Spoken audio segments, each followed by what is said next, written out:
Hello and welcome to the Unofficial Controller podcast, your weekly gaming podcast. Episode 7, Sony PlayStation. What is the state of play? With me, George, and as always joined by my co-host Tom, Ken Kutaragi, to my Ken Barlow. How's it going? All right, dude. How are you? Well, you know how I am. Slipped on your micro machines that you should have put away after Mumsy told you to. I know. Luckily, when we were doing one of our research missions deeper into the bunker, we found the sick bay, because that's where we're recording it from. Because after slipping on Tom's micro machines, a la Home Alone style, I've broken my foot. Damn. Cast in a cast. Cast in a cast. Working title. Tom, the immortal question. We've already gone way too far on the show without asking it. What have you been playing? I have been playing some more Days Gone. Really enjoying it still.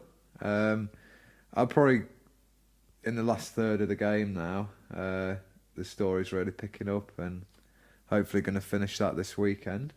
Okay.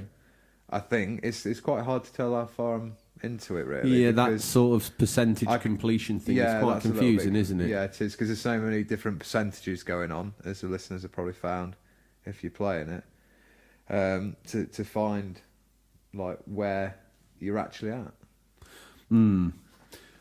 Yeah, I mean, I've missed playing it. I got myself going with some good stuff. I think I was ready to do the first Horde mission, and I was excited. Unfortunately, this little slipperoony on level 7 of the bunker has resulted in me being stuck down in sickbay with an original Game Boy that Mumsy brought for me, and then the PS Vita that you snuck down. Remote play's good, but to play Days Gone via remote play, that's a no-no. So I did actually ask Mumsy to swap the game in the drive from Days Gone to Yuzuki Kiwami so I can pick that up. Yeah. And I've also been playing Final Fantasy X HD Remaster on the Vita. Not that far, probably 20-30 minutes. TARDIS has just crawled out of the water and decided to learn Blitzball with some futuristic locals. I'm sure all those that are listening will know exactly what I'm talking about. Any other games you've been nipping at the heels of, Tom? We won't talk about Overwatch. What's that? Per usual. What is that? Yeah. What is that? Let's just leave that there. No, because given the opportunity, you would give me the whole wiki I would page. do a full podcast on Overwatch. If you let me, you can. Maybe I'll sneak a few more sleeping tablets in your meds for your foot, and you can have a little sleep, Hair Panzer style, which is a story we will tell one day. And I can do my own little Overwatch podcast. Do you know the best bit about that is? And destroy the Unofficial Controller podcast in doing so. Tom can't even load a VHS into a video player. I think that the BBC soundboard down here in the bunker is well safe from an Overwatch podcast, at least single-handedly championed by the man himself. Yeah, I have also played a bit of New Game Plus on God of War. I do want to play that all the way through just to get the upgraded armour sets. It's a fun game anyway. Isn't that another one of those classic games that levels up the baddies as well? Because I know when I went through on New Game Plus, it was mind-breakingly difficult again. Yeah. Felt like I just started the game again. I'm not keen on New Pluses when they do that. I'd like to try and do the Valkyries on New Game Plus. That'd be quite a challenge. And as a New Game Plus example, Spider-Man, when you do the New Game Plus in that, it's just a cakewalk, honestly. Even on the hardest difficulty on a New Game Plus, it's a cakewalk. It's not scaled, though. No. At least it didn't feel like it. Certain sections on the DLC felt like it was scaled, but the rest of the game was just an absolute cakewalk. Tom, seeing as we've stomped the mud hole dry that is the What You've Been Playing section, we look over in the corner. Little Bertha green screen's been working hard again. We've scoured the very darkest regions of the internet to bring you the latest stories. First up, in a story over on Nintendo Life that caught our eye, WWE 2K dev not happy with recent games. Japanese developer Yuke's, the studio behind the WWE 2K series of wrestling games, has created a second internal team which will develop a new wrestling IP.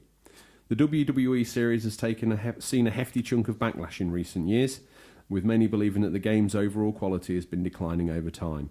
WWE 2K19 fared better with critics and skipped Switch entirely, but Yuke's senior vice president and producer Hiromi Furata has revealed that the studio isn't best pleased about its recent output either. Speaking to VGC, Ferrata has said that the team's been frustrated with what has been able to achieve with recent efforts, citing factors such as its relationship with publisher 2K and a lack of competition in the wrestling genre as potential reasons for a lack of quality. She believes the answer to this problem could come in the form of this second internal team. We're trying to launch a new wrestling game. Of course, we will retain the WWE team, but it will also becoming focused only on completing assigned tasks. That's not the direction Ukes wants to go in. So in order to compensate, we're going to start a new wrestling project.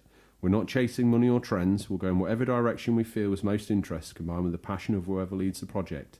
As long as whoever leads the project has enough passion, then I'm sure we will achieve our goals. We are trying to launch a new wrestling game. Well, Tom, basically that was rather wordy in the end, but we've put that in the news because we've been talking about series fade. And it seems to me there, down in sunny Japan, that there's been a whole other load of developers, passionate artists, publishers, people like that, been trapped in a room, fed only sushi, and forced to rock out WWE game after WWE game after WWE game. If you've strived your whole life as an artist, do you want to be trapped in a room? Let's say you go to WWE producers to work in the development team because you're passionate about wrestling. But imagine being trapped in that room and not allowed to do anything else. This is, I think, great talk by... Yeah, I was really excited when I read this news. I nearly joined you in the med bay after falling off the chair at the green screen and collapsing with shock. It's about time, isn't it? Yeah. It's about time with this series of games, and probably it's due for some others out there. We've played a few of them over the years, and it's not good enough. Let's put that out there.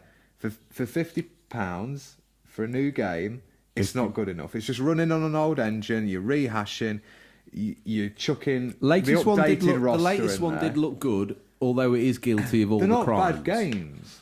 They're not bad games, but they're not great games. We know what we all want. What do we want, Mercy. Tom?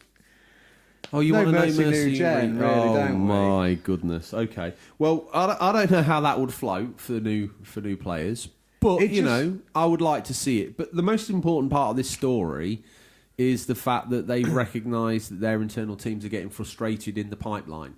They've offered them a carrot, I would say. Do you think if you worked at EA, you were in the FIFA team, and for the last 10 years you'd been drawing footballs?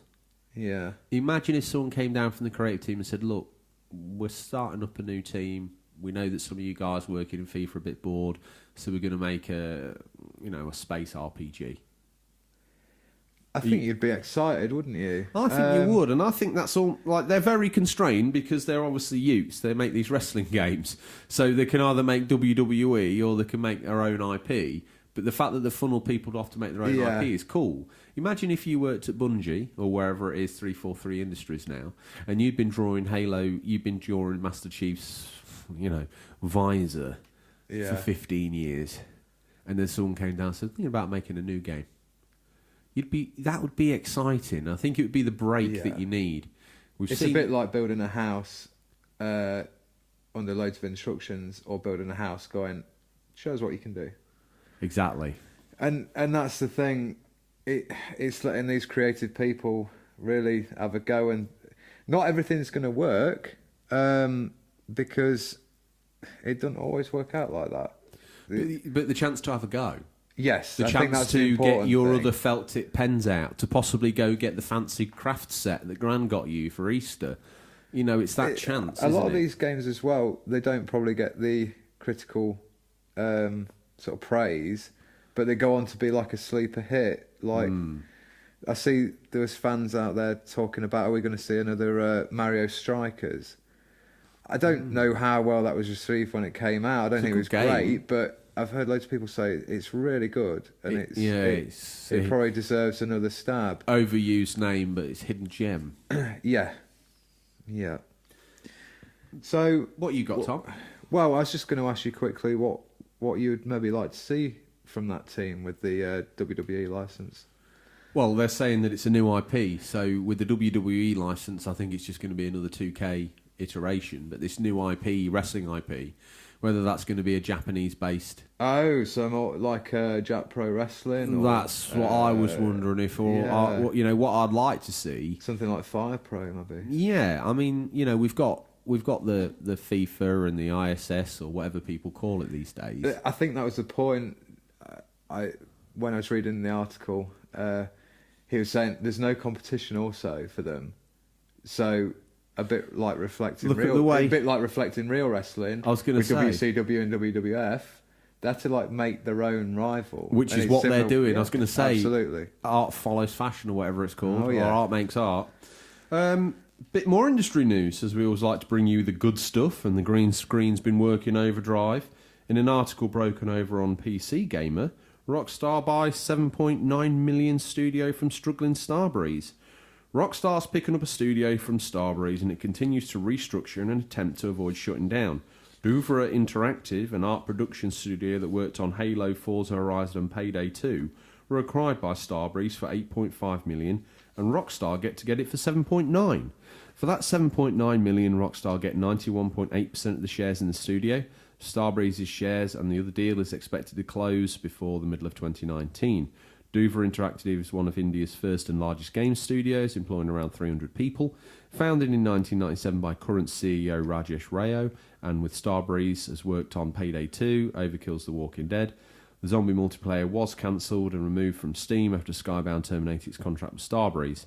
At Rockstar, it seems Douvra will continue to work on existing projects as well, with the 500 Rockstar staff already in Bangalore on other games. The last year has been a difficult one for Starbreeze. Low sales from Walking Dead lead to cutting costs. The publisher was investigated for insider trading. Around the same time, it filed for reconstruction to avoid bankruptcy.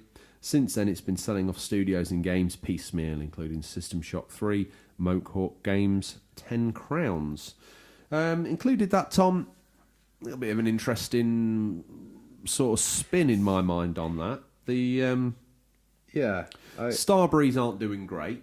No, but they've carved off a team that Rockstar have seen. It's obviously, they see potential in there, and I remember back in the day, around the time of Forza 2, where they were sort of pairing off some of the more sort of day-to-day work of preparing textures and models and pumping that out to places like India for them to do sort of like the legwork on. Yeah. Is this Rockstar's way of avoiding the crunch next time round? Possibly, yeah. Sweatshop?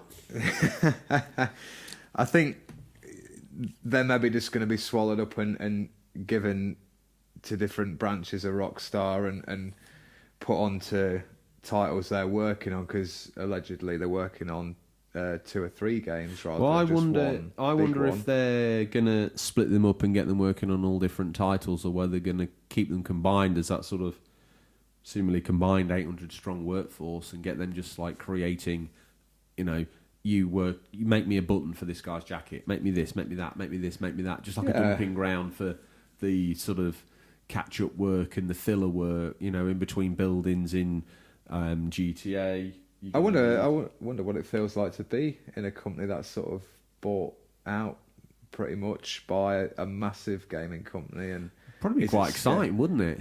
Yeah, I mean, first of all, scary, exciting. I mean, if there's there's anyone out there who's listeners who work in the industry, we'd really like to hear from you and your opinions. Yeah, if we've got any Indian listeners, which we've got listeners from all over the world, but currently none in India. So we need that, and then we need these guys' insight, don't we? We Tom, do. Before we slip out the news completely wound free, tell me you've got Overwatch news. I don't, not this week. Dry old affair for Overwatch. Yip, yip, hooray. But you look like you got something in the bottom of your stocking. Is it a Satsuma or you got a nugget of news? I've got a little bit of Nintendo news for the Switch fans. Nintendo Mario Maker Direct announced and due Thursday. So that's it's going to be this evening, and it's scheduled at 15 minutes long, packed with lots of info about the up-and-coming release. Tune in on Wednesday, May 15th at 3 p.m. Pacific Time, 6 p.m. Eastern Time for roughly a 15-minute presentation, packed with all different facts about Super Mario Maker 2 for the Nintendo Switch. It's going to be 11 p.m. I believe tonight, British Sea Time. Okay, that's exciting. I've been thinking about maybe getting it, or whether to not bother, because I played the first one and I don't think I'm creative enough to. I just found myself downloading other people's levels, which I enjoyed.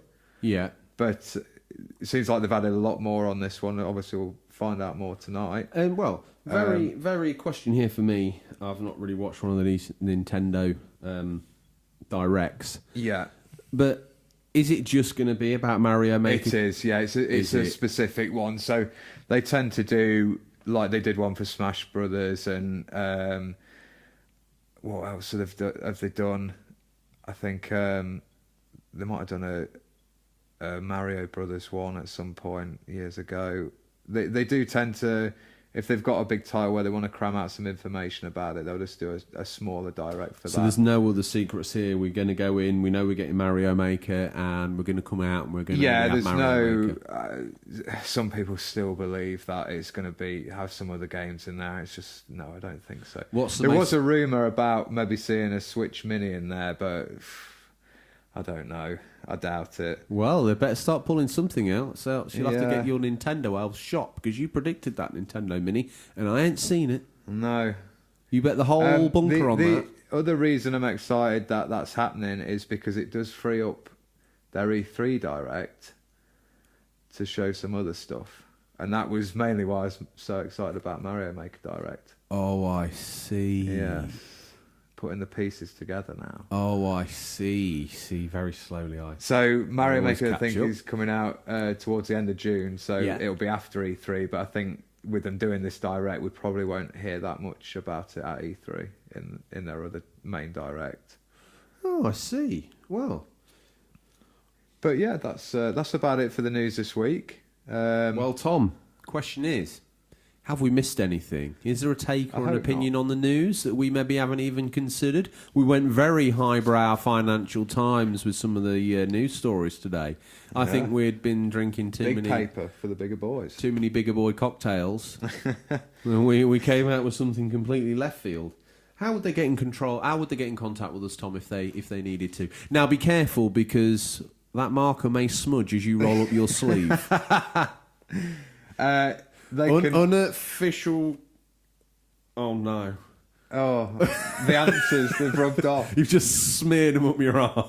Anyway, listeners, before he ends up in another cast, questions at unofficialcontrollerpodcast.com or DM us on Instagram or Twitter, as so many of you do.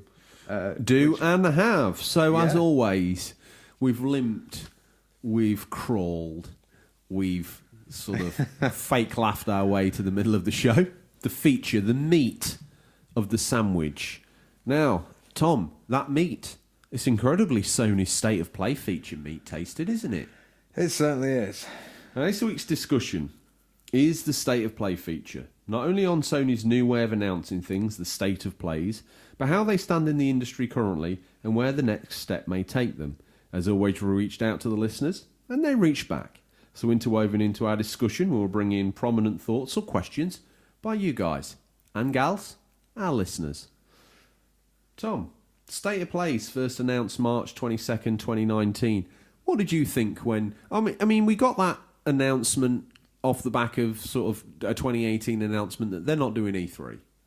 And what was your immediate thoughts when they said they were going to just basically roll out these Sony Directs, as I'm calling them, that's what kind of got me excited. I thought, well, I really like the Nintendo Directs, and I'm a PlayStation owner now, so that's even better for me to get those like little bits of like straight towards the fans, trailers, news, whatever they want to throw in there. So as far as you're concerned, nothing but happy thoughts about that announcement. Yeah, with them skipping E3 this year, it was a little bit of a downer, but yeah, I think we'll touch on that a bit more shortly. Well, yes. I mean, they first announced these States of Plays in March 22nd, 2019. Sony's way of delivering content and news seemingly without going to E3. And it was that previous year that they announced they wouldn't be attending E3 2019. Yeah. That year, 2018, they went all in, creating that sort of fan area announcement things with the changing sets and the move fans around. Yeah. And that made for quite a messy It did, show really, from the yeah. outsiders. But I'm sure if you were there, you had the press pass, VIP around the neck, champers in one hand, canapé in the next. It was probably fine. They hung it on those 4 big games, didn't they? They had Spider-Man, Ghost of Tsushima, Last of Us 2, and Death Stranding, which were all great titles that we really wanted to see. But I think the delivery was a bit messy.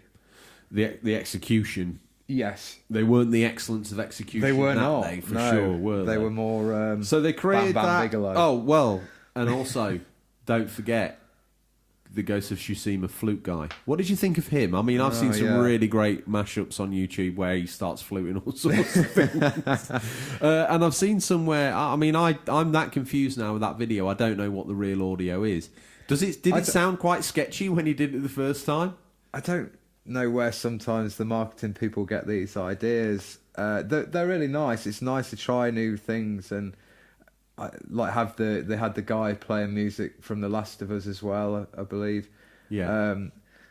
That's great, but if you look at their presentation of God of War, where they had the orchestra and then just a big curtain reveal, and then we watched the like gameplay. Yeah. That's what fans want to see. We don't want to see too much other stuff. We just want to get pretty much straight into that big wow. I do like the bit of cinematic build-up is great, but don't overdo it, I think is...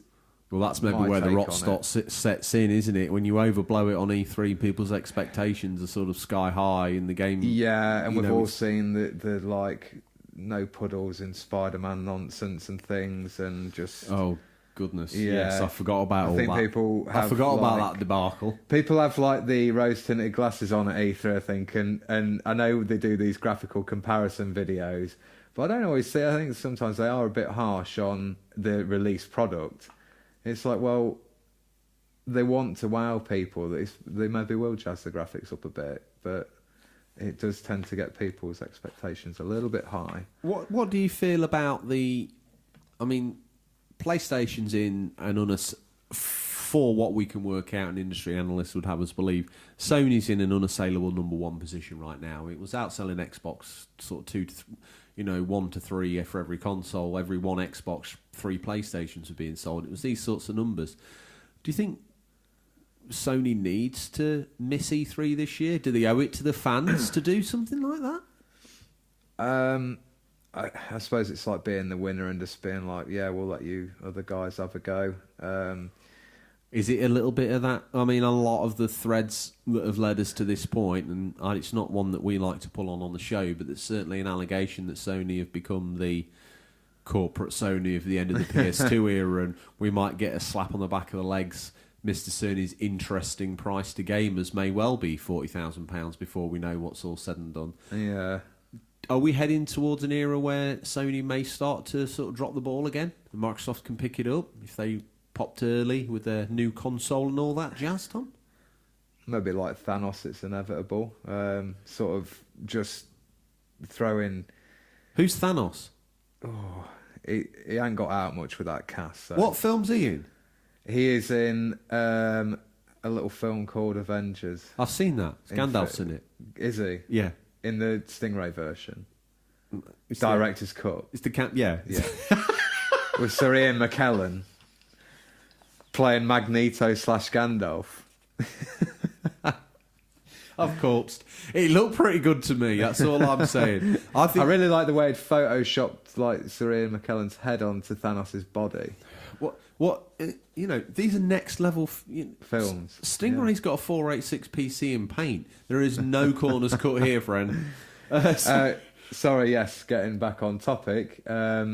What do you remember of E3? Before we move on with that. Do you have any sort of memories of E3? Because of the whole show in general. Yeah, exactly. In history. Yeah, there's been times where I'm like, and I still get that little bit of hype. I'm like, it's E3 this week. I might be at work or I might be off work, or you just get that little bit of like, what are we going to see? Yeah. unfortunately, a lot of the time it can be disappointing because you just start making these wild ideas in your head of what games we're going to see. But yeah, I really I think it'd be a real sad day if it's gone entirely, definitely. And I think it'd be a real loss to the industry. I remember looking back in the dim and distant past, and I've mentioned it on here before, but there are programs like Bad Influence, and on Sky there was all these sorts of different shows that would get access sporadically to go over and record E3, and the old school E3 was like a big stand with a great big 3D model of you. Let's say it's Duke Nukem, just so it's easy. Yeah. Like a 9-foot Duke Nukem, or maybe higher, 22-foot high Duke Nukem. Booth babes underneath, writhing around his legs. You've got gaming journos walking around, taking photos of all these new different games that might be coming out for Christmas. You've got, the execs from Walmart and all that walking around, getting sniffs of what games they need to be buying to put on the shelves for Christmas time, and they've got a booth babe hanging off their arm. And it was very much an industry only. Yeah, it is a trade show, isn't it? A trade show. Yeah. And in recent years, the drop off. I mean, is it where everyone's saying, "Oh, how can Sony drop out of E3?" People must have been dropping out of E3 like people out of a burning plane, Tom, because it's now got to the point where they can't get enough industry insiders in, so they open it up to the general public like you and I, which is great because you can imagine what you and I are going to be like, 4-hour queue to look at the next, I don't know, Commodore 64 game or whatever it is. Big shout out to Chris McClung, the Commodore 64 guy. Whatever it is at E3 this year, I'm sure it's coming on Commodore 64 for you, Chris. So it's all that sort of stuff going on, that sort of big show that's dwindled and dwindled and dwindled. And yes, I'm sure the first, second and third wave of times where people got to go and it was E3 and it was like, wow, I'm at the Super Bowl. Yeah. Has that faded? Is that like, well, do we need it? Is it just an overblown excess? It's not how the industry works Well, with anymore. having... Everything's literally at your fingertips nowadays anyway. 24-hour news. We as fans can watch reaction videos from E3, like live from E3. Yeah. It's so in your face. Mumsy did a reaction don't get me video. Wrong. Mumsy did a reaction video to E3 last year. Really? Yeah, it's 24,000 clicks. Wow. She got 2 subscribers. But I think they're both our usernames. I think if you said to me, right, you can go and we can visit the show and look, I'd still love to go. I would. Is it one of those sort of gamer bucket lists? I never wanted to go. Gamer bucket list? Yes, absolutely. Yeah.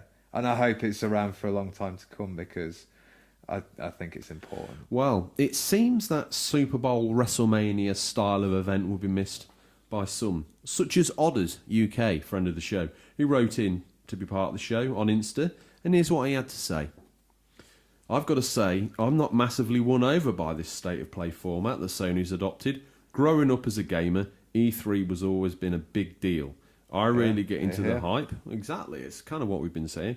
Kind of get into the hype and build up of it as always. Seeing all the new release AAA titles and not so AAA is an exciting time. It's like Christmas time for us gamers, says Odders. More recently, I've got into watching live streams of the Sony and Microsoft conferences. The resulting lack of sleep the next day is worth it, as you're treated to the spectacle stage show of upcoming titles complete with audience reactions of cheers. Sadly, this is not the case with the State of Plays, where we are drip-fed 5 or so trailers, and that is it. I fear that the days of goosebumps-inducing Katos emerging from the shadows in the God of War reveal a few years back, resulting in the crowd losing their... I've used the word minds here, but, Odders used a slightly different word to showcase his excitement. And mine's may be over. Sony have said they're experimenting by not attending E3 this year. Hopefully we'll see them at E3 2020 for a huge PS5-focused event. And Odders signs off with, love the show, guys. Tom. Well, thanks, Odders. I think you've raised some really good points there, and it's interesting talking about drip feeding the 5 or so trailers in the State of Play, whereas when you're watching E3 for the 3 or 4 days it's on, you go on YouTube, you just type in the word E3 and it's wall-to-wall content. Just loads of trailers. So I see what you're saying with that. And as much as I like the idea of the state of plays, maybe the problem is with having them is they're not got that much to show at E3 when it's all said and done. I think that's what has happened with Nintendo in the past. They have these directs, and then they'll do the, like last year's direct for Nintendo. I remember watching it and thinking, why is Smash Bros going on for so long? And it was like 45 minutes nearly, Smash Bros. That's way too long. Great game, but I think they just didn't have the content to fill anything else at the time. You see, that must be a shame. You get, See, that's what I can talk about E3 being the hype built up and then ultimately disappointed a little bit. But again, he's made some good points there, like Kratos reveal on God of War was great to watch. That's the sort of stuff we love. And what about? I remember Twilight Princess Zelda. The crowd was just going crazy. You can watch some very sort of shoddy video footage of as I saw it on YouTube of the reactions, and that's what would be missed so much, I think, if it was gone entirely. Well, I agree. There's that definite sort of all the games that get excited, don't they, around that time of year. It is like the Super Bowl. And it is like the WrestleMania. It also fills that summer of, because let's face it, as gamers we tend to get our best titles towards the end of the year because they know how to sell. They're going to sell in towards they're businessmen. Christmas, yeah, absolutely. So summer can be a bit poor. It's better now than it's ever been because there's just more games being produced. They just spread them and release them in a much better way. Yeah, I think they do. But it was always nice to have E3 to sort of have that little bit of game and momentum to take you through till those games were released. So, sometimes back in the dim and distant days, sometimes a snippet of info from E3 was enough to get you through the next year. Like my time of having that horrible follow-up to WWE Raw, WWE Attitude. Yeah. And my only saving grace was an inch-by-inch sort of E3 strip that said that WWE had got the license. That literally got me through the rest of that year. I think it was that Christmas that WrestleMania 2000 came out. I may be wrong. Time plays many a trick on the faded brain. So, Tom, Sony, they finish up. They've rolled up all the E3 carpet, put the pencils away. Yeah. They don't need to come out this year with all the bigger boys. The bigger boys having private time on the playground. Sony's staying in, doing his homework with Mumsy. Hopefully he's polishing his PS5 specs up a little bit. Yeah. And maybe having a word with Mr. Kutaragi, see if he can cut his pension down so they can get maybe that 4K HD Blu-ray drive that they promised. And they've saved money. They've saved money on worldwide streaming. They've saved money on these camera teams. They haven't had to build a set of Concrete Genie or New York or a desolate wasteland that is The Last of Us. They haven't had to ship a guy in playing a flute that they'd look like they'd found on the street. No offence if he's an internationally acclaimed Japanese flute player. My apology is delivered forthwith. I'm sorry. But they drag him in. They don't need to this year. They've got the money. Yeah. Did they need to save any money, Tom? No, I don't think so. And is it a better way to connect with us? It's a little bit more direct, I guess. But I think they're probably trying to pinch the pennies a little bit. Do you think? But what for? Yeah, exactly. What for? Are all companies under so much stress this day and age to improve by X% exponentially year on year, that if Sony can see an opportunity to, rather Scrooge-like from our point of view, but we don't know the pressure they're under internally, because I do believe SIE, Sony Interactive Entertainment, probably at the moment is holding Sony up. As in keeping its head above water. Yeah. Are they under that much pressure at Sony HQ that PlayStation has to improve another... If they can find another 2 million by not doing E3... Yeah, they probably would. Yeah, I mean, I would. You know, we're all under pressure as it works and other bits and bobs. And I know Mumsy sometimes shouts at us when we're not cleaning our bedrooms up properly. So I imagine that it's exactly the same at PlayStation Towers. It's not a pleasant place to be. Tom, now that we've kind of chewed up the history a little bit and we've mused on that, these State of Plays, that first one, what did they show us? So the first one, it was almost a bit like a PSVR special, which had you excited. I remember, we liked it, didn't we? Watching it with you. I'm the VR campaign champion for the podcast. So we got, on the rundown, we got Iron Man VR, No Man's Sky VR, which we talked about a little bit last week. Yeah. Blood and Truth PSVR, Five Nights at Freddy's VR, Concrete Genie, which obviously you can, I think, has got some integration of VR. Towards some integration of VR, yeah. We also got glimpses of Crash Tag Team Racing, Observation, and Ready Set Heroes.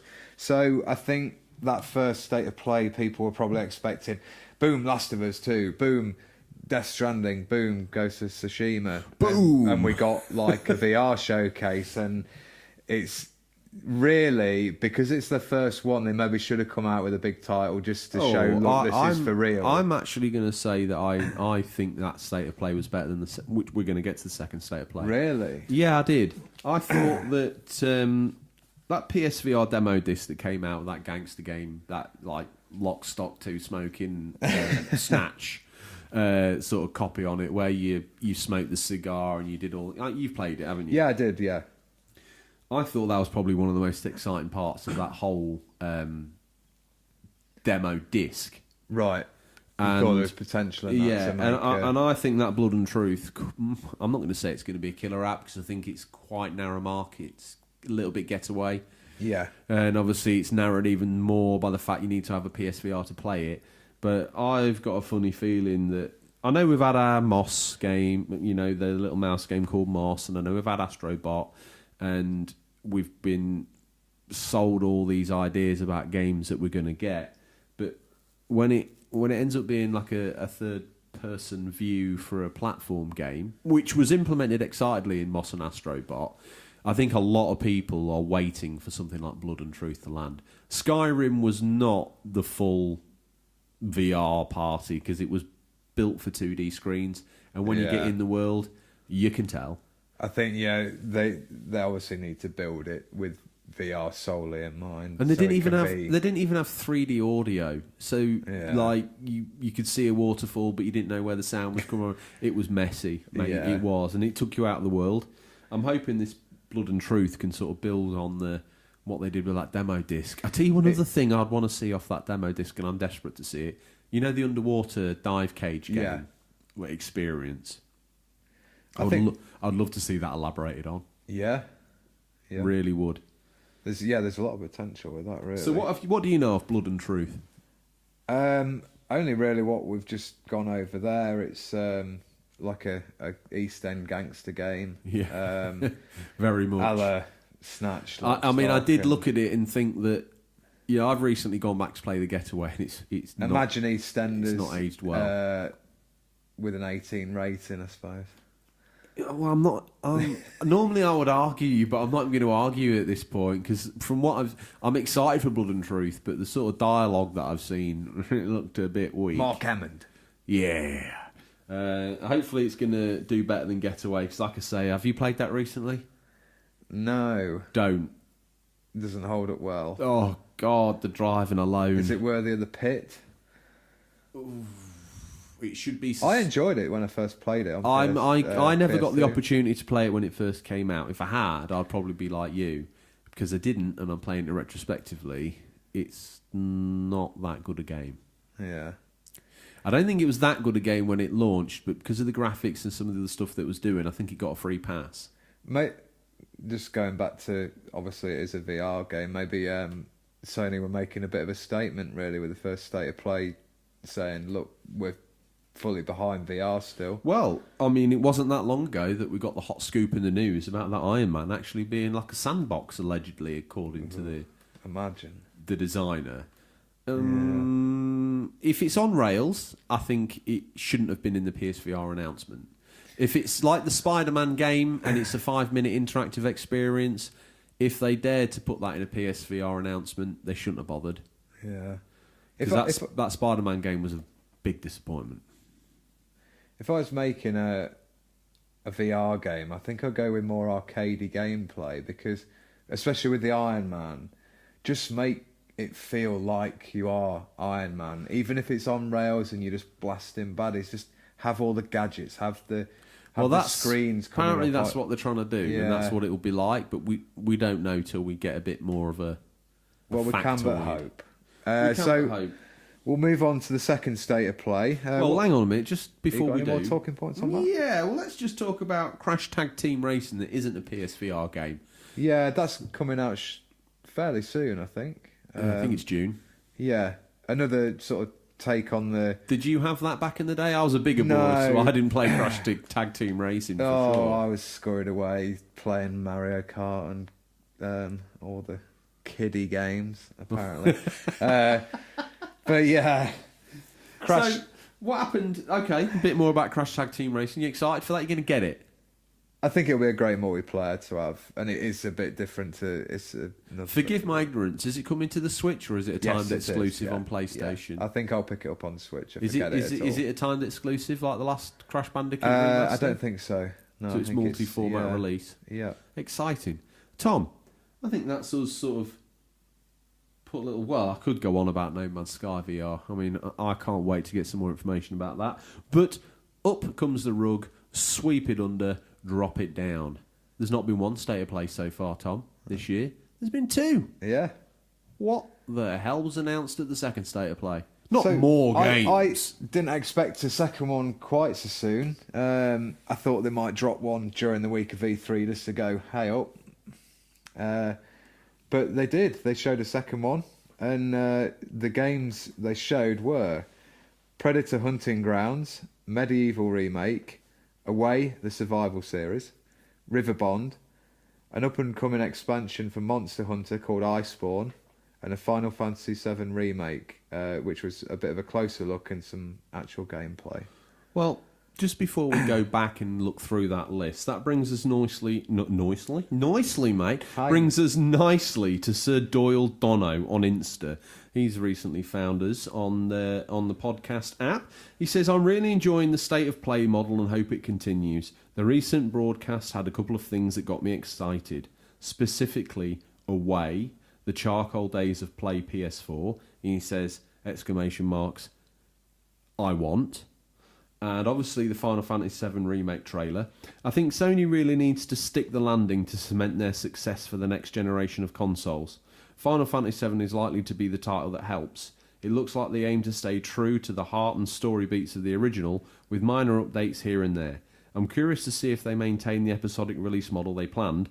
Hopefully not. And he goes on to say that that will spoil the appetite for it and him, and postpone...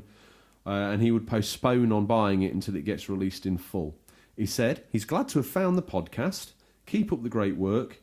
Well, thank you, Sir Doyle, and welcome to the family. So, he's obviously very hyped about that Final Fantasy VII announcement. Yeah. And he also makes a reference to that Away game. Now, I might shock you a little bit here, Tom. And I'm going to have a little bit of a segue, so please afford me the patience. But that Away game with the documentary style in the background and all that. Now, obviously these are developed in their own silos in secret away from each other. But have you seen that new game being developed by the guy at Ubisoft that did the first Assassin's Creed game called Ancestors? Yes. Now, I do believe it's got a David Attenborough style narration in the background, and you're playing, for all intents and purposes, no disrespect to our ancient ancestors, an animal surviving in the wilds. Both of these games have got my interest piqued. I didn't expect Sony to come out saying that this was going to... Then again, saying that, they've had some very ambitious, strange games. You know, I remember when they brought that Safari game out called Africa. Do you remember that? No. In the PS3 era, you basically drive around a great big African game reservation. Yeah. Taking pictures of, like, rhinos and elephants. And like real-life Pokemon Snap. Pretty much, yeah. There we go. And that piqued my interest as well. It's some of these sort of different takes. What appeals to me about that Away and the Ancestors one is the David Attenborough style narration in the background. Almost, can you imagine it unfolding like Braid, where the narrator actually cues in to what you're doing, and it works like that. I think. Sorry, that was just correction there. That is Bastion. It is. You're right. Both released on summer of arcades for the Xbox. Braid wasn't as good as I remember it being. Bastion was a good game. Yeah. Braid was like a super tough. I didn't like the art style. Did you not? I didn't like the art style in Braid. I found it interesting. It was a tough game. Put the puzzle elements. That time travelling element was what made it most difficult. That was cool. Maybe very difficult. Maybe I just didn't. Maybe I've done it again, haven't I? Over in the corner, near the olives and the hors d'oeuvres and the cocktails, L.A. Noire, Alan Wake, Days Gone, Braid, all in the long dresses, talking to me about the fall of the Roman Empire. And what am I doing? I'm counting Smarties with a cast on my foot by the door. I wasn't meant to understand Braid, was I? Obviously. No. But in its namesake, Bastion had that sort of cool narration feature in it. Yeah. And if they can make it work like that, but obviously, we're 10 years on from that now? Easily. Maybe getting there. 5. So, that would be nice to see. Is there anything in there that intrigues you? I'm going to say the second one was more interesting to me. The Predator one with the trailer started out like I was like, like some generic army game in the jungle, and then that music from Predator played. I was like, hang on a minute. But then what annoyed me about that was chopper. It popped up in the bottom right corner, not gameplay, not representative of gameplay footage, and it's like, how far away is this game? And didn't we see Predator? I thought that Predator was a playable character in Tom Clancy's Rainbow Six or Ghost Recon Wildlands or something. You could play as Predator. I'm not so sure is this by the people that did that, or is this by some people that have gone off and acquired another Predator franchise? Well, it's a Sony exclusive, isn't it? Okay. It sounds like it's going to be very much like the fire team of 4 soldiers. So 4 of you are playing as them. Yeah. And you're going to have to work to either survive or I don't know whether you'll be able to kill the Predator. And then another person is playing the Predator. So that's a really good idea. So it's like basically Friday the 13th. Yes. Yeah, that's the game. What's that other one? Thinking of Dead by Daylight. Yeah. Is that what it's called? Yeah. Possibly. Could be. Yeah, I think Friday the 13th is the one I've played. Yeah, it's the one where you play as the slasher or the horror. Yeah, I think it is called Dead by Daylight. Actually, the other version of it, the other monster game. So yeah, maybe it's basically in the same vein as that, but a cool idea nonetheless. The Medieval remake, I think I never played it first time round, but it has me interested because it looks like one of those old platformers you used to play back in the day. Yeah, no, for sure. There's a lot of love for. I think if you're remaking... It seems to be a big thing, doesn't it, with Spyro, Crash, and now Medieval. Yeah, Ratchet and Clank got a remake. Yeah. So it's like they kind of tap into a little bit of the nostalgia. I never played Medieval. I think I've got it somewhere kicking around on PSP. Yeah. I never played it on PS1. Again, it wasn't in my wheelhouse at the time. It just didn't seem like something I wanted to play. But I know there's a lot of fan love for that game. I know there's a lot of people remember it fondly. Again, rose-tinted spectacles? ? Possibly. I think if you've got to weave that into a modern-day experience, you might be struggling. But I'm sure the people that are doing it have got more than enough skill. Certainly more than me. I couldn't even program a CFAX page. So, I talk some talk. The Monster Hunter expansion Iceborne looked quite impressive. Yeah, so that's definitely an expansion. We both played that, didn't we? Yeah, so you've got Monster Hunter World sat gathering dust under the TV right now. Does that need dusting off? Is this some? It looks like a pretty meaty expansion. Like there's a lot of content. If those snow effects of the snow morphing around their legs, Horizon Snow and all that. Yeah. If that's a feature that's actually in the game, that's pretty cool. Yeah. It's going to be weird to. Are they going to include the creature's footsteps in the snow? That would be cool. And that's how you track it? Or... Yeah, that would be really nice. Because sometimes those footprints were a bit random, weren't they? Yeah, they weren't definitely. where it had walked. It'd give it that bit more of a hunting element, definitely. The Final Fantasy VII remake as well. I mean, that just looks fantastic. It looks very much of the vein of 15. Yeah, which I think is the right move. I guess they're using that engine. Yeah, I've played 15, not played 7. Don't shoot me, fans out there. But what about Sir Doyle Dono's really solid point there? And it's one that we've heard mentioned and bounded around with Final Fantasy VII quite a lot. This episodic content. Yeah. Why? Get a stone, bring it in here, we'll bleed it dry. Yeah, is it... I think it is that. I think I already owned it twice. I do wonder whether it's maybe they're struggling to actually make it. Then why did they make it? Yeah.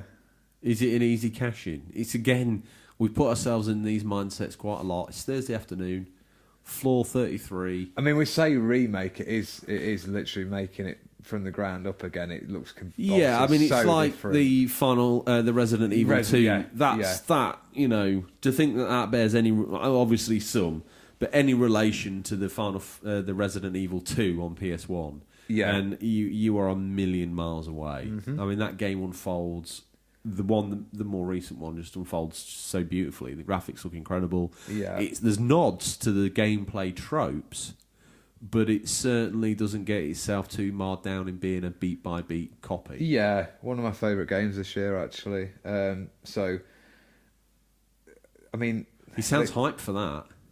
They could have ended up releasing that in episodes, but they saw sense and made it a full... Yeah, full I still need title. to pick that up, and I will do. I'm quite excited Yeah. by it, but if episodic of Final Fantasy, like I say... Nonsense, really. I already owned it twice. Why do I want to buy it again in bits? I spoke to a friend of mine, so he said it could be like up to 100 hours long, depending on how you played it. But would we get those in, like, I don't know, let's say 30, 35-hour episodes? Then you might have my interest peaked, because it's decent value for money. Do not give us like 5 or 6 hours at a time, because it will feel so disjointed. I feel that's like the break that they are aiming to me, the industry looks like it would want that to be that many bits. It needs to be that chunky where they can chuck it out in 14 chapters. Something tells me it's not going to come together in a nice way the way we want it to. Yeah, imagine if it was like a book and you got the chapters, and they could do a lot with it, but it's going to have to keep coming quite continuous if they're going to do it in quite a few episodes. Well, do you remember when Spider-Man... doing it like a TV show? Well, remember when Spider-Man came out? Yeah. We didn't even have the full game a month before we got the first DLC. Yeah. And then another 2-3 weeks after that, we got another one. If they released it with that sort of momentum and flow, I might be interested. But if it's like Q1, here's the first chapter in January, and then we don't get the next chapter until April, and then we don't get the next chapter after that until June or August, because they're trying to play it out to make it fit a company, forecast ratio. No. Like, I mean, I wonder... Sir Doyle, I would just wait for it to be finished and then get the finished and get copy. the job lot. Yeah. A bit like binge watching a TV set, like so it's many the way shows. we like to do it now, isn't it? It is, yeah. And then when sort of watching shows recently that have been weekly, it almost feels like ancient to go, oh, we can't watch the next one till next week. Yeah, it does feel quite strange, old school, doesn't it? So that's the state of plays. They have the fans and they don't. It's been good just to discuss those. Maybe they'll revisit E3 next year when they've got some PS5 hardware to show. What about off. PlayStation Experience? Could this be PlayStation Experience? If they're not going to go back to E3, or if they announce PS5 and they don't do it at E3, do you expect them to drop that maybe start doing the PlayStation Experience again? I was checking out. I didn't realise. I thought it was just an American thing. It actually started in this country in 2002. So it's got a long history, the PlayStation Experience. I mean, if you were able to access those and they were in this country, I mean, they're always going to probably do a big one in the US and announce PlayStation 5 or whatever. They're not currently not doing those, so they've kind of shut the door to E3. They've shut the door to their own fan experiences. They're making all these strange moves. Now, the Sony that was doing these PlayStation experiences, this is a Sony the fans wanted to see, and it seemed like one that wanted to listen and they wanted to care. But we don't want to get all doom and gloom on PlayStation's current new hermit status. It sounds like the Beckness, the underscore Beckness has been involved, has come and got involved in the show, Tom, all the way from sunny Australia, mate. Hopefully we ought to probably, now we've got listeners in Australia, I probably ought not to Can I? Terrible Australian accent. Can I? No, I'm from Brisbane, mate. Brisbane. Well, one day Mick Dundee might pop in, but... or his brother Brett. Oh, I wish we had a podcast to talk about that. Tell me, let's put the Beckness out of her misery, Tom. What has she been saying? They say they are killing it. Xbox is seemingly obsolete. That's pretty bold. Switch is very strong. We're a multi-format show here, but you can be a fan. You can say what you like. You say what you like. Switch is still worth having. Spider-Man was super popular last year. Plus, PS4 has loads of up-and-coming stuff like The Last of Us Part 2. God of War is obviously going to have a sequel, as will maybe Uncharted. Which feels like she's name dropped enough there. So she's going to leave it there. We'll leave it there. Thanks for the message, and good to hear from you. Well, from her point of view, Beckness doesn't get any better for her, really, does it? There's no chinks in Sony's armour whatsoever, and I'm sure there's many listeners who would ape those thoughts. Yeah, now, absolutely. Sharaban C, long-time friend of the show, has a similar view over on Insta. Sony has all the tools to do great things. PlayStation Now, PlayStation Marketplace, and great physical content with some of the best IP in the games industry. Sony must consolidate its place as the leader. If they support VR2 and if PS5 is backward compatible, why would they fail? He also says he'd like to see a proper console war, not just a cloud battle. I think we'd agree with that, Sharaban, and thank you for the submission. He also, in the post, apologises for his bad English because it's not his first language. Well, first of all, we welcome all listeners. Yeah. And I don't know where you're from, Sharaban, so please get back in touch and let us know. But whatever language you do speak, you actually speak English, which is my first language, better than I do. So don't you ever worry about that, Sharaban. Now, what do you think about Sharaban's points there? He thinks he's gone over to Sony's garage. He's opened the door. He's pulled out the toolbox. Oh, look at this, he says. They've got PlayStation Now, Marketplace, great IP, great content, VR. They have all the tools, don't they, really, to win the next gen before it's even begun in some ways. Because if you go... Right, you played Spider-Man, you played God of War, you played Horizon Zero Dawn. You're only going to be able to play those on PS5. That's a lot of people going, oh, yeah, well, that sold it for me already. Well, to that end, another big friend of the show, Finster Gamer. Again, part of the Instagram family. It seems to be where we're drawing our strongest and tightest knits. Now, he sits outside the PlayStation ecosystem as an Xbox guy. And he reached out to let us see it from the green side of the fence. And we appreciate the balance he's brought Anakin style to the Force and this conversation.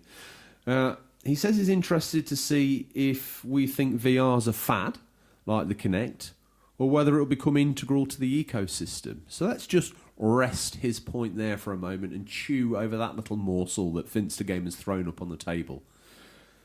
What's your thoughts on that, VR, for you personally? Having played both of them, obviously, and I think... don't compare it to Kinect. No, but I think it's way more supported, isn't it? Yeah, definitely. Xbox did seem to ditch the Kinect quite quickly. So Xbox treated the Kinect a little bit like that sort of kid that hangs around with the family. Now, everyone knows it's your dad's secret child that no one wants to talk about, but it's never really discussed at the dinner table.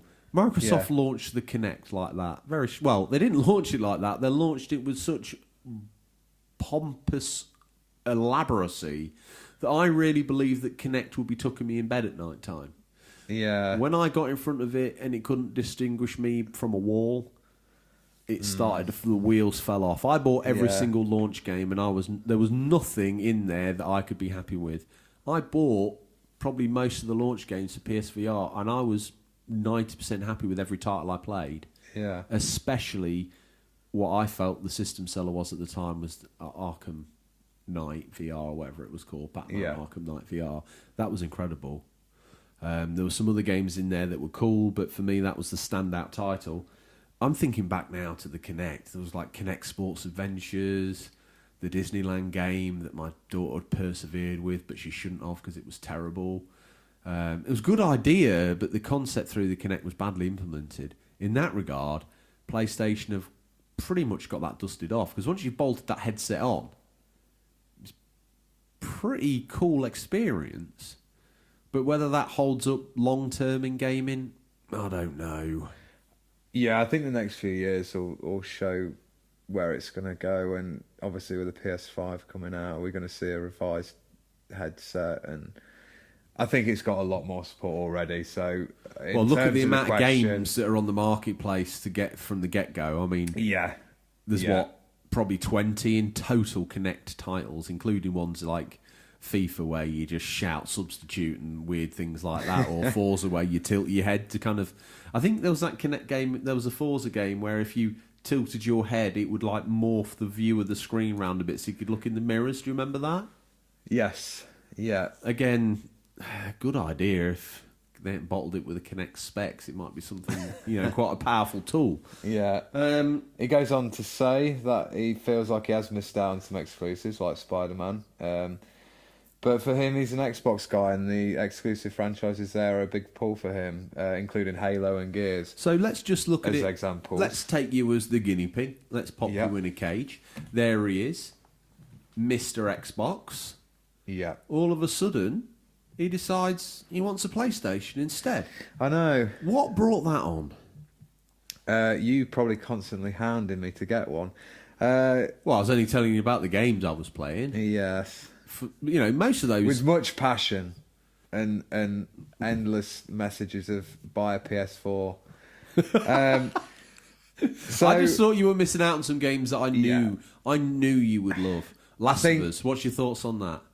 Yeah, fantastic. Uncharted series, what's your thoughts on that? Excellent. Do we need to go on? Bloodborne, what's your thoughts on that? Very difficult, but really good. No. So, more? going... Spider-Man. Back. Did you like that? Yeah, really good. I don't know if I could have, look, could have reeled off that list for. Well, Xbox. we did that in the Xbox feature, didn't we? Yeah. It wasn't. Well, we hope you enjoyed that Finster Gamer last week with the Xbox. Hopefully, that was something for him to be happy about. One thing before we move on, Finster Gamer's done there. But he's always been a big supporter of the show, and he's always hopping around on the old Insta page, showing his love here, there, and everywhere, and joining in the conversation, much like we hope many of you will. Finster Gamer's content, though, on his Insta page is always absolutely top grade, because he writes these little reviews. Yeah. And these reviews have caused him to open up a Tumblr page.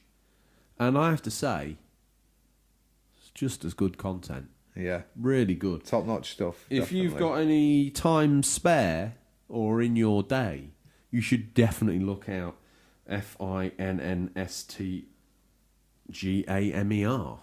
I've probably missed letters out. You'll work it out. He's there. He's a good friend of the show. Any more thoughts in general on where PlayStation find themselves, Tom? It is like they've won the race and are just having a victory lap of just throwing the weight around. What about if let me word it this way. Have they won the race, or are they in that classic tortoise and hare scenario where they've raced about a yard before the finishing line and they're leant up there laughing at the hare as it trundles its way up the street? Yeah. What do you think? Yeah, I think you could almost argue they've got the next gen in the bag already. Wow. That's brave. What I'm if, gonna throw what if that out Xbox there. show and they are going to have the world's biggest E3 for them to catch them? Well, it's where you heard it first about 4 episodes ago. You did say that was going to happen. Are you now a bit nervous? No, I want them to. I think it'd be good for gaming. Healthy competition is always good in any industry, especially in this one, I think. Okay. That's going to be my sort of thought on That's your closing thoughts on Yeah. it. Well, as eloquently as you've done that, I do believe I say you're, but good friend of the show. I only say you're because you can pronounce his name and I can't. Tell us who's been on. Red Dragon Rios on Instagram. He says last week's show was wicked, guys. He's too kind. Thank you for that. As for Sony, they're on he the holds up mediocrity in such a high guise. It's certainly affectionate praise. He says, well, I imagine him saying, we're his favourite mediocre show. And there are many. There's millions. But we are the higher end of mediocre. We're definitely suboptimal. Yeah, he also says, as for Sony, they're on the up and up. He's not sure on the PS Plus offerings at the moment, which we have talked about being a little bit of a letdown. Well, he actually refers to them as dead. Yeah. This month's bold. Yeah. This month's PS Plus offerings are just dead to him. Yeah. And he thinks Sony are making good calls on its game IPs, but isn't keen on the censorship of games that they have been calling for lately. That's interesting. Yeah. Yeah, he makes. I mean, we've heard a lot about the whole. You won't do crossplay. You won't do this. You won't do that. You won't do the other. But there's another one of those sort of stories that won't go away about Sony's censoring of things. You know, when I was a kid growing up, Nintendo was censoring everything, but Sony have felt the need to censor some very bizarre things out of games that are rated suitable for that age. We don't want to. You were a PlayStation. Choices. You know, we're a PlayStation State of Play feature, but we're also a PG podcast. Yeah. So we can't go too into the depths of what was censored and bits and bobs. But you know, is an adult that's of age gonna find what they cut that shocking? Yeah, it's very strange in a world where we can watch like 18 movies, and I mean none of that's censored, is it? It's no. Well, there's on the green screen, you click in a couple of wrong words. Yeah, and you know, it was only the other day that Mumsy asked me to try and order a prawn sandwich from Asda. And you're in a world of trouble. What I saw, she came back through with the hairbrush and larruped me, and then realised that I'd spelt prawn wrong. Always clear. The history. I wasn't even guilty, so I had no history to clear. Words of advice for everyone out there. Now, Tom, sounds like the big man. Oh, yeah. He's using his Shell Rewards card. He's topped up the fuel tank, and he's made some house calls. Now, hashtag Stingrays Boot is the hashtag we want you to use when you are showing us your pickups. So, if, like us, you want to head on over to Instagram, you want to click on the little magnifying glass, and you want to type in there Stingrays Boot. And if you're following us, guys, click that now, and you are now looking at what everybody is looking at. We're looking in Stingray's Boot. Now, we've got a guy here, Radad Game. I don't know whether these are pickups or whether he's just showing all the pictures of all the games he's ever bought. But it looks to me like Radad Game, he's been on a bit of a SNES mission. He's picked up Clay Fighters. He's picked up, seemingly, Killer Instinct, Super Mario World, Alien 3, some boxed, some not. He's picked himself up a SNES console. Radada Game, he has been looking and picked up some quality stuff. What else have we got? Sharaban seems to have had some luck with a Lego pickup. spanning many different genres, spanning many different formats. I see he's also picked up an excellent Street Fighter collection as well. Sharaban? Yeah, he has. I mean, that's awesome. I'm a big Street Fighter fan, so really cool to see. He's got Street Fighter 5 being the latest title in the series, which I'm enjoying on PlayStation as well. He's got Ultra Street Fighter 4, one of my favourite games ever. Street Fighter EX3, they're sort of controversial as to whether they're a slightly different looking Street Fighter game, but has he got I still enjoyed it. Oh, he has. I see it. He got the movie. He has. What a man. What a guy. If it's got the name Street and it's got the name Fighter on it, he owns it. Sharaban's buying it. In his love for Capcom, though, he's also recently, just like I have, repurchased the Dead Rising games. Oh. Yeah. Now, I got those to have a little bit of a critical look through a lens of some zombie games and sort of look how they compare to Days Gone, which I'm sure I will do once I get my leg back. Yeah. Until then, I'm locked down here, improving my score on Tetris in the sick bay and playing the Vita. What else have people been ratcheting up for in Stingray's boot, Tom? If I may... you go ahead. Oh, my goodness. How could we forget regular friend of the show and lottery winner and owner of an Amazon-style warehouse, because Ozcat does not know when to stop, guys. He's been and got himself a copy of Final Fantasy VII with a Cloud figurine. He's then got himself the PSP expansion. He's then got the Blu-ray movie expansion, and he's even gone and got himself a Cloud Dirge figurine of Cerberus as well on the PS2, a much loved classic and hidden gem considered by some. Interestingly, in the pickup he says Final Fantasy VII could be the most overrated game ever made, but it's still a very good game, and it doesn't come into his top 5. Well, let me just tell you one thing. Ozcat doesn't know whether he likes Final Fantasy VII or not. One thing Ozcat must love more than Oxygen, Tom, he's only gone and picked up a further 2 copies of Shantae on the Game Boy Color. He just cannot get enough He of that. can't get enough of the purple-haired temptress. It also looks like he's been expanding his Switch. Listen at me. His Switch collection, and he's picked himself up a copy of The Escapists and a copy of Another World.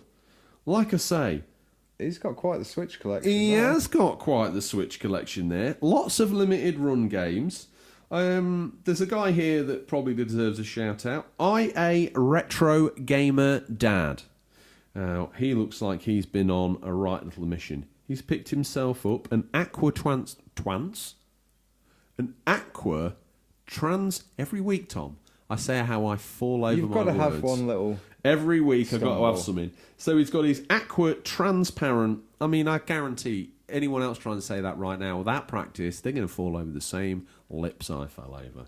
Falling over words like you fall down the med bay stairs. Yeah, oh, Tom. Not only do I feel physical pain, but I feel mental pain as well. And you just tortured me like a small guinea pig. The one that Mumsy had to take away from you. So we got a Super Mario Nightlight in the form of the 1-up part. He's gone and found himself a NES cleaning kit. He's only gone and secured himself a little PlayStation 2 classic Twisted Metal Black. He's found himself what looks to be a different copy of Halo on the original Xbox, Minority Report, and the aforementioned that crash tag. Look at that Super Gamepad. The crash. I can't even say that, Tom. Just help me out. Crash Tag Team Racing. What format's that on? It is on PlayStation 2. How come you can speak and I can't? You know, looking at the Super Gamepad, it's for use with it's a wireless control pad for the SNES. That, Tom. Now that's cool. It's for the SNES Classic Edition as well. So the SNES Mini. That's very cool. Yeah, we like an unofficial controller, don't we? And he's got a pretty good selection of NES carts there. Bionic Commander, Adventure Island, and what's that other one? We need a closer look, don't we? He's not sent us the best pictures there. And then Daddyzilla 80. there's a lot of daddies here, isn't there? Retro gamer dads, Radagada dad We have from to Wales. shout out to all the dad gamers out there who probably have to go to the back catalogue of gaming because Kids are playing Fortnite. Yes. The main console is taken up with Fortnite and other such games. Daddyzilla, holed away in the lean-to at the back of the house, playing on a CRT.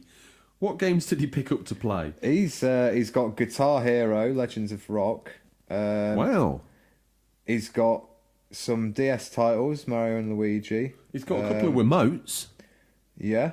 He's got what else can we say? That Nintendo carry bag looks cool. He's got several Uncharted games. Tom, Mad Max. The best bit, if you scroll through the gentleman's pictures, he's also got some really cool pie tins. One of them's is that Mickey Mouse. Alf. I think one of them is Alf, the alien from space. We couldn't ask for more. And the other one's Bernie and Bert and Ernie. Bert and Ernie from what's that street called? Sesame Street. Not where Wings beat. That's Pigeon Street. I'm talking about the bigger bird. Sesame Street. When you're on Pigeon Street and you talk about the bigger birds, does that mean you got bullied by a big yellow walking bird? I reckon so. It's got to be, hasn't it? Have we, he's got those tins ready to roll on the oven as well. That's what I'm along talking with about. a troll. The pie tins and the troll. I think there's one more here. Hayes Collectible. Hayes Collection. He's picked up a PlayStation 4 copy of The Division 2. And before I forget, Chris McClum's been picking up stuff again. Now, I only know this because I think he sometimes forgets to put the hashtag, does Chris McClum. But in recent days, he's picked up a mini-disc Walkman, a Sony, with a remote control. And he's also picked up a couple of little cars, little toy cars. How fun is that? Were they like the toy cars you slipped on earlier?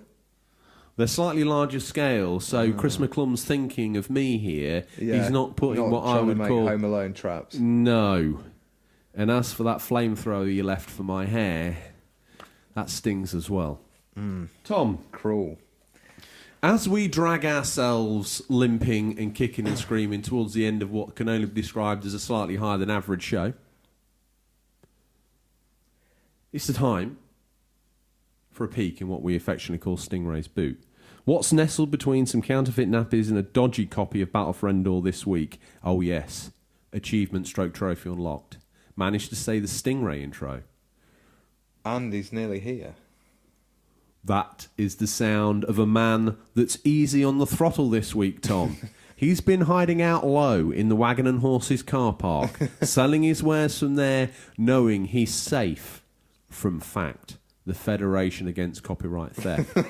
But with that, he loves to chew the gravel up the drive, and here he comes. These are the new release highlights for the week May 13th to May 19th, 2019. Listeners, these are out on digital or physical, or will be by the time this podcast is in your feed, but could be region dependent. Now as the car brings itself to a settle, the springs wink in the background, and he gets out the car. Don't look at him, Tom. Don't look him directly in the eye. Don't do that. He's like a snake. If you do that, he'll have you. So with avoiding eye contact with the Stingray, let's pop the boot and have a look inside. Tom, what's that next to a copy of Darling Buds of the May, starring David Jason and Pam Ferris? Tom, if you're not a fan of Darling Buds of May, that ITV classic reimagining of the classic 50s books, The Darling Buds of May, Tom, if you're not interested in that, which might be my mummy at this rate, what are you pulling out? Darkwood for the PS4, Switch and Xbox. Once again, Tom, looks like Mr. Kataragi has gone and snagged himself an 2-day exclusive. That's the big announcement that they're not going to be able to chuck out E3 this year. So it comes out on PS4 on May 14th, Switch May 16th, exclusive, and Xbox May 17th. Xbox losing out with a 1-day exclusive. Think of the copies they're not going to sell now. Think how that's a system seller. I mean, we're being really harsh on Darkwood. It's actually a really good game. Darkwood is a challenging survival horror that does not rely on jump scares. Craft weapons, prepare traps, fortify hideouts. You will explore and scavenge the eerie forests of the Soviet bloc by day, then hunker down in your hideout at night. With nightmarish forces corrupting the woods, wait and pray for the sun to come up the next morning. Wade through the grueling, bizarre world of Darkwood and delve into the creepiest secrets of its inhabitants to escape the infested land before it destroys your body and consumes your mind. Some of the features: no jump scares, an atmospheric horror experience that creates a feeling of tension without cheap horror tricks. A day and night cycle: roam the corrupted woods by day and use your hideout to seek survival during the night. Randomly generated maps and events. The world will vary for each playthrough and each player. And there's some crafting. Scavenge for materials to upgrade your hideout and create weapons, traps, opposite. No game worth its back teeth these days can't come out without a little bit of crafting, Tom. Let me have a little look-see. Move out the way. Don't look at Stingray. Reaching in. I'm pulling out. Boom. What we got? I don't want Destroy Humans on PS2. I want Plague Tale Innocence on PC, PS4, Xbox, and May 14th. And May 14th. That's a new system. I'm telling you about that now, the May 14th console. It's not the console, unfortunately, but that's when Plague Tale Innocent comes out on all the formats. Follow, including Amstrad CPC 464, for all our retro listeners. Follow the grim tale of young Amica and her little brother Hugo in a heart-rending journey through the darkest hours of history, hunted by Inquisition soldiers and surrounded by unstoppable swarms of rats. Amicia and Hugo will come to know and trust each other as they struggle to survive against overwhelming odds. They will fight to find the purpose in this brutal, unforgiving world. It looks impressive, that does. A good story, apparently, as well. I'm a bit torn.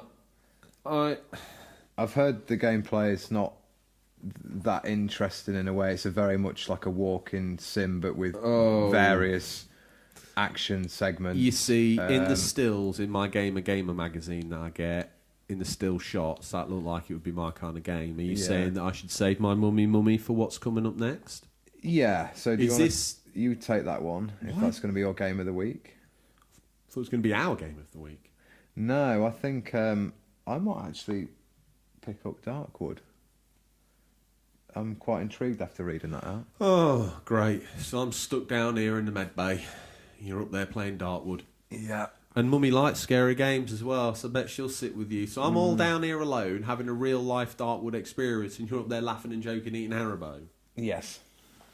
All right. Well, in that case, Tom, if I'm going to be down the med bay for a little bit longer, can you bring the extension lead down on the PlayStation? Of course. In which case, Mummy, please may I have a copy of Sky Captain in the World of Tomorrow, starring Jude Law? Only joking. Let's move that aside. I want Rage 2. PC, PS4 and Xbox. Out May 14th. That's not the console. That's the date. An asteroid has annihilated 80% of the Earth's population. Humanity's numbers are dwindling. Ruthless and bloodthirsty gangs roam the open roads, and the tyrannical authorities seek to rule with an iron fist. As Walker, the last ranger... I have to stop there, because there used to be a TV show called Walker, Texas Ranger. With Chuck Norris. With Chuck Norris. And is that who you play as in this? Yeah, maybe? You play as Chuck Norris, the Walker, the last ranger of the wasteland and a threat to their power. You've been robbed of your home and left for dead. No one does that to Chuck. It can't be him. No. And now he'll have to rage for justice and freedom with ludicrous vehicle combat, super-powered first-person mayhem, and an open world full of emergent madness. You will tear across an unforgiving wasteland, battling sadistic gangs to find tools and tech needed to crush the oppressive rule of the authority once and for all. I've got a little fact about that game that I saw the other day. Oh, please, put it on the cracker. There's a Danny Dyer voiceover for the game. What, Danny Dyer himself? I believe so. Yeah, check it out. I will. Moving on.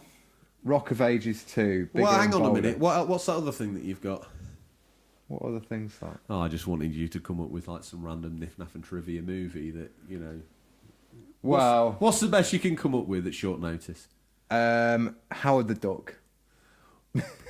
I love that film. I bet you did. I do. I still do. I've got it on DVD. Hiding it from the bigger boys when they came round.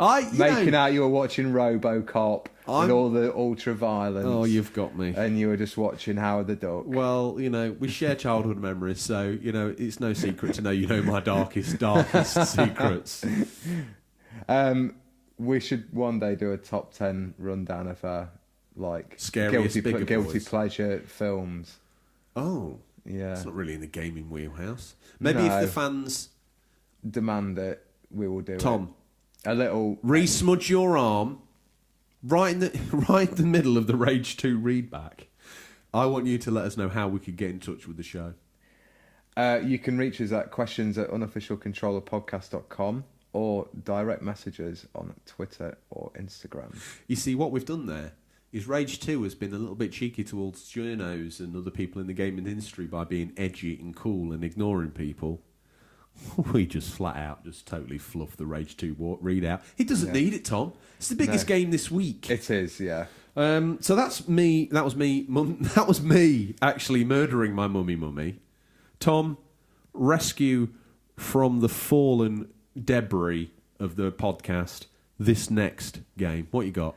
We've got Rock of Ages 2, Bigger and Bolder on the Nintendo Switch, released May 14th. The greatest rock race in tower defense art history game is back. What a bizarre mix that is.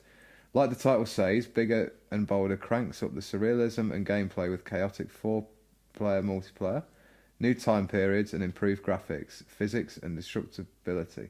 Powered by the Unreal Engine 4. To be bigger and bolder. BOULDER. See what they've done there. Yeah. Hilarious. We had a look at that earlier. You made a reference to it being like Katamari Damacy. And with a Monty Python animation style going on there as well. But unfortunately, they don't do themselves much justice because that write-up makes it sound like a very poor mobile game. Yeah, agreed. Doesn't it? Actually, it's worth a look on YouTube, listeners, just to see what a bizarre mix it is. Now, it does deserve a bit it's better definitely than that, worth a look than that at. little write-up. But like a snake in the grass, I'm going to pop out Castlevania Anniversary Collection, PC, PS4, Xbox, Switch, May 16th. Includes multiple classic Castlevania action. And like the Red October, Tom. Down scope. I'm going down. That's all I've got to say about Castlevania. What you got to tell me about Dark Future, Blood Red States, PC, May 16th? What's that about?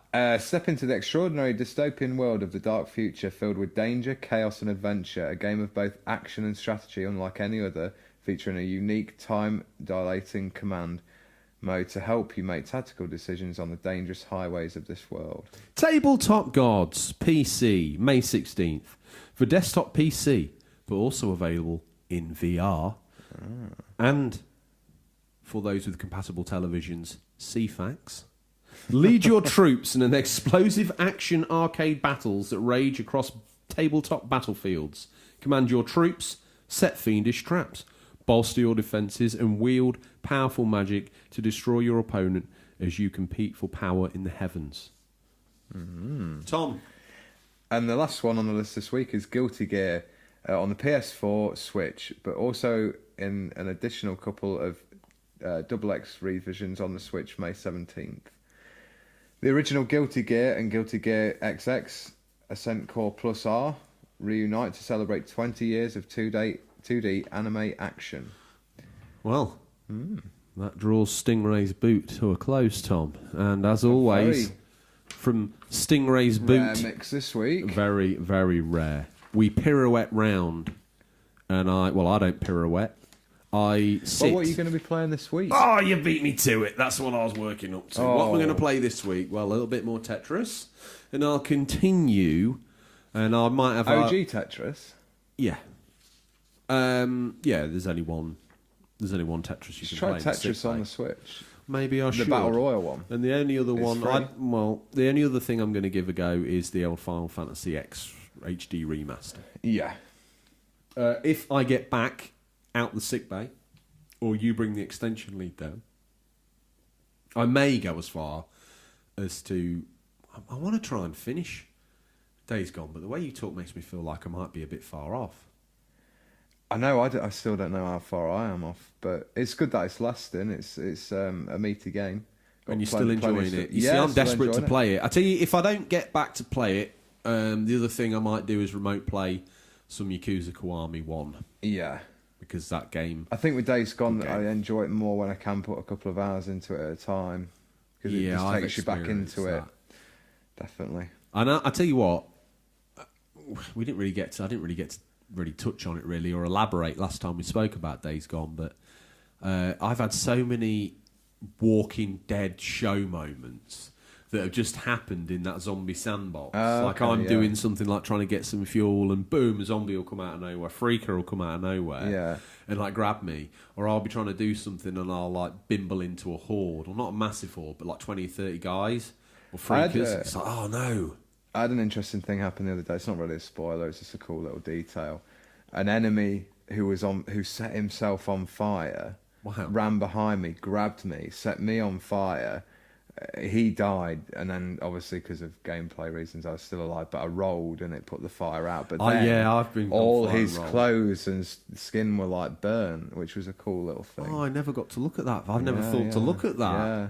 That's really cool. I think there's a lot of details in there people are starting to pick up on. So let us know if you've seen any. If you've seen anything. Yeah. And I tell you one thing that they will see coming. It's the end of the show, Tom. It is. And that's all we have time for this week, listeners. As always, thank you for your time, and we look forward to the pleasure of speaking to you again next week. Until then, happy gaming. And remember, there's nothing wrong with being given the unofficial controller. It's what you do with it that counts. See you next week, Tom. Cheers, dude.